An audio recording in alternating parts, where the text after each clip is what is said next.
একটি পোস্টার আর তাতেই বড় প্রশ্ন, আসলে কি হচ্ছে কন্ট্রাক্ট ম্যারেজে। মৌসুমীর পর এবার জবা জান্নাতও জানালেন এই সিনেমায় তিনি কাজই করেননি, অথচ পোস্টারে তার উপস্থিতি স্পষ্ট। অনুমতি ছাড়াই ছবি ব্যবহারের অভিযোগ তুলেছেন তিনি। নির্মাতা বলছেন ভিন্ন কথা। সত্যটা কোথায় এখনো পরিষ্কার নয়, আর সেখানেই বাড়ছে আলোচনা।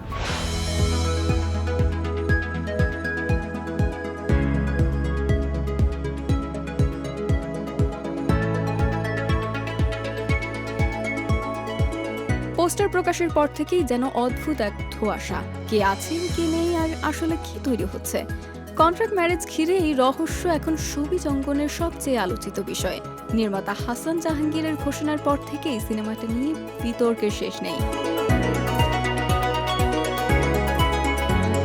প্রথমে চিত্রনায়িকা মৌসুমী অভিযোগ তোলেন তিনি সিনেমা নয় নাটকে কাজ করছিলেন। তার দাবি বিষয়টি তার কাছে গোপন রাখা হয়েছে, যা তিনি প্রতারণা হিসেবে দেখছেন। সেই রেশ না কাটতেই নতুন করে সামনে এলো আরও বিস্ফোরক অভিযোগ। এবার কথা বললেন ছোট পর্দার অভিনেত্রী জেবা জান্নাত, অথচ সিনেমার পোস্টারে স্পষ্টভাবে দেখা গেছে তাকে। কিন্তু জেবা জানালেন একেবারে ভিন্ন গল্প, এই নামে কোনো সিনেমা বা নাটকে তিনি কাজ করেননি।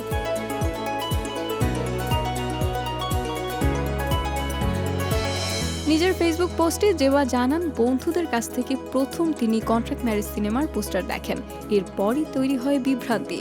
তিনি স্পষ্টভাবে বলেন, আমি এই প্রজেক্টের সঙ্গে কোনোভাবেই যুক্ত নই, এমনকি এই নামে কোনো কাজেও অংশ নেইনি। শুধু তাই নয়, তার অভিযোগ পোস্টারে তার ছবি ব্যবহার করার আগে কোনো অনুমতিও নেওয়া হয়নি।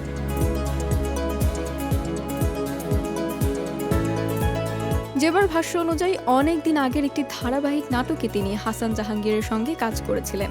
সেই কাজের ফুটেজ থেকেই হয়তো তার ছবি নেওয়া হয়েছে।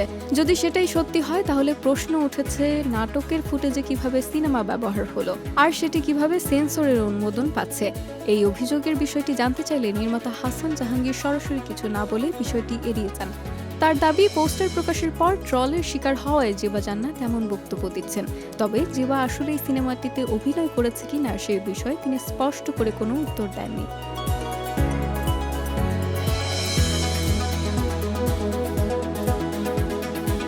অন্যদিকে মৌসুমী ও তার স্বামী ওমর সানিও শুরু থেকেই আপত্তি জানিয়ে আসছেন। তাদের বক্তব্য, প্রথমে নাটকের কথা বলা হলেও পরে সেটিকে টেলিফিল্ম হিসেবে প্রচারের কথা বলা হয়, কিন্তু শেষ পর্যন্ত সেটি সিনেমা হিসেবে প্রকাশ করা হচ্ছে, যা তাদের জন্য অজানা ছিল। সব মিলিয়ে কন্ট্রাক্ট ম্যারেজ এখন শুধু একটি সিনেমা নয়, এটি যেন হয়ে উঠেছে একের পর এক প্রশ্ন আর বিতর্কের কেন্দ্রবিন্দু। কে সত্য বলছে আর কোথায় লুকিয়ে আছে আসল গল্প, তা এখনো পরিষ্কার নয়।